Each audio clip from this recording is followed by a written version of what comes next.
ಕ್ರೀಡಾಪಟುಗಳು ಸೋಲು ಗೆಲುವು ಸಮನಾಗಿ ಸ್ವೀಕರಿಸಬೇಕು. ಇಂದ್ರಾಣಮ್ಮ. ಪಾವಗಡ 2024-25 ಸಾಲಿನ ನೀಡಗಲ್ಲ ಹೋಬಳಿಯ ಪ್ರೌಢಶಾಲೆಗಳ ಕ್ರೀಡಾಕೂಟವನ್ನು ಪಟ್ಟಣದ ತಾಲೂಕಾ ಕ್ರೀಡಾಂಗಣದಲ್ಲಿ ಆಯೋಜನೆ ಮಾಡಿದ್ದ ಕ್ರೀಡಾಕೂಟವನ್ನು ಉದ್ಘಾಟನೆ ನೆರವೇರಿಸಿದ ಬಳಿಕ ಮಾತನಾಡಿದ ಅವರು, ಕ್ರೀಡೆಯಲ್ಲಿ ಎಲ್ಲರೂ ಗೆಲ್ಲಲು ಸಾಧ್ಯವಿಲ್ಲ. ಉತ್ತಮ ಆಟವನ್ನು ಆಡಿದಂಥ ವ್ಯಕ್ತಿಗಳು ಮಾತ್ರ ಗೆಲ್ಲಲು ಸಾಧ್ಯವಾಗುತ್ತದೆ. ಆದ್ದರಿಂದ ಸೋತರೂ ಕೂಡ ನೀವು ಸಮಾನ ಮನಸ್ಸಿನಿಂದಲೇ ಗೆಲ್ಲುವವರನ್ನು ಶುಭಾಶಯ ತಿಳಿಸಿ ಸೋಲು ಗೆಲುವನ್ನು ಸಮಾನವಾಗಿ ಸ್ವೀಕರಿಸಬೇಕು ಎಂದು ಕ್ರೀಡಾಪಟುಗಳಿಗೆ ಕಿವಿಮಾತು ತಿಳಿಸಿದರು. ಇದರಲ್ಲಿ ಇದನ್ನ ಆಯೋಜನೆ ಮಾಡಿರೋರು ನಿಡಗಲ್ ಪ್ರೌಢಶಾಲೆ SR ಪಾಳ್ಯ.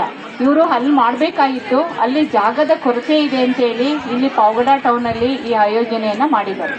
ಆದರೆ ಇಲ್ಲಿ ಬಂದಿರುವಂಥ ಎಲ್ಲ ಮಕ್ಕಳನ್ನು ಸಹ ಗುಂಪು ಆಟಗಳಿರ್ಬೋದು, ವೈಯಕ್ತಿಕ ಆಟಗಳಿರ್ಬೋದು, ಯಾವುದೇ ದ್ವೇಷವನ್ನು ಸಾಧಿಸದೆ ಕ್ರೀಡಾ ಪ್ರೇಮಿಗಳಾಗಿ ನೀವು ಹೆಂಗೆ ಪ್ರತಿಜ್ಞಾವಿಧಿಯನ್ನು ಬೋಧಿಸಿದ್ದೀರಾ ಅದೇ ರೀತಿಯಲ್ಲಿ ನೀವು ಆಟ ಆಡಬೇಕು. ಏಕೆ ಅಂತಂದರೆ ಈಗಲೇ ಹೇಳಿಬಿಟ್ರು, ನಿಡಗಲ್ ಹೋಬಳಿ ಅಂತ ಅಂದರೆ ತುಂಬ ಗಲಾಟೆ ಅಂತಾನ.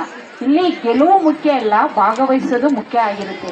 ಏಕೆಂದರೆ ಎಲ್ಲ ಮಕ್ಕಳನ್ನು ಇಲ್ಲಿ ಬಂದು ಭಾಗವಹಿಸೋಕ್ಕೆ ಸಾಧ್ಯ ಇಲ್ಲ. ಆಯ್ದ ಮಕ್ಕಳು ಮಾತ್ರ ಬಂದಿರ್ತೀರಾ. ಇದು ಶಿಕ್ಷಣದ ಒಂದು ಅಂಗನೂ ಆಗಿದೆ, ಇದು ಒಂದು ವಿಷಯನೂ ಇದೆ ಅಂತ ನಿಮಗೆ ಗೊತ್ತಿದೆ. ಏಕೆಂದರೆ ದೈಹಿಕ ಶಿಕ್ಷಣ ಶಿಕ್ಷಕರು ಇರ್ತಾರೆ ಮತ್ತು ನಿಮ್ಗೊಂದು ಪಠ್ಯಪುಸ್ತಕನೂ ಸಹ ನಾವು ವಿತರಣೆ ಮಾಡಿರ್ತೀವಿ. ಅದರಲ್ಲಿ ಎಲ್ಲ ಆಟಗಳ ಬಗ್ಗೆನೂ ವಿವರವಾಗಿಯೂ ಕಲಿಸ್ತಾ ಇದ್ದಾರೆ. ಅದಕ್ಕೋಸ್ಕರ ಯಾವುದೇ ದ್ವೇಷವನ್ನು ಅಸೂಯೆಯನ್ನು ಪಡ್ಕೊಂಡಂಗೆ ಎಲ್ಲ ಮಕ್ಕಳನ್ನು ಸಹ ಪ್ರೀತಿ ವಿಶ್ವಾಸದಿಂದನ ಆಟ ಆಡಿ ಗೆಲುವು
ಬಂದ್ಬಿಡಪ್ಪ ತಮ್ಮ ಜಾಸ್ತಿ